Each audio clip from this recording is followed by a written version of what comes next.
fainted on top of their matter, but nothing happened.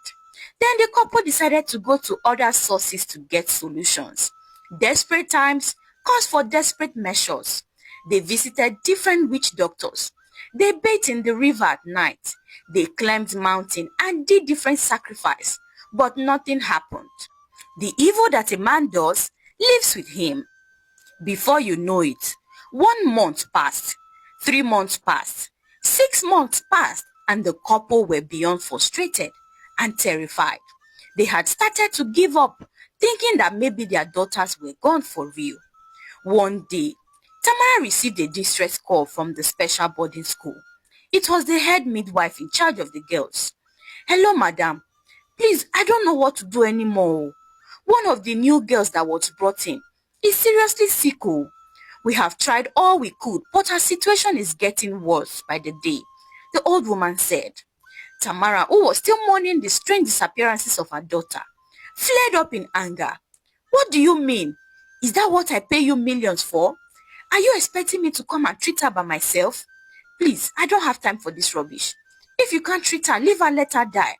Tamara backed over the phone, unbeknownst to her that the sick girl at the boarding school was in fact her own daughter, Sonia.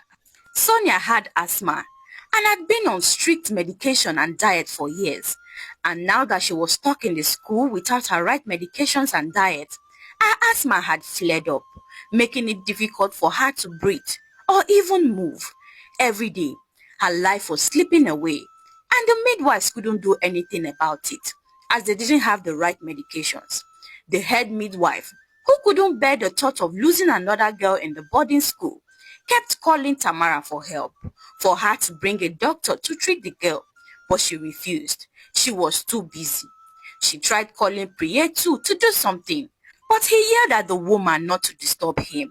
Eventually, after 1 week of battling with her illness, Sonia died right on Sophia's arms one evening. The other girls just stood by and watched with sadness on their faces. They had seen enough casualties in the school that they were no longer surprised. It was a weekly occurrence in the school now. The school security and midwives took Sonia's body to the back of the school and buried her in the mass grave they buried other unfortunate girls who died in the school. And everybody just carried on with their jobs as if it was a chicken that died. Everybody except Sophia. She cried bitterly day and night. Her twin sister was gone, and she felt responsible for what had happened. She was the person who dragged Sonia out of bed that night to accompany her to the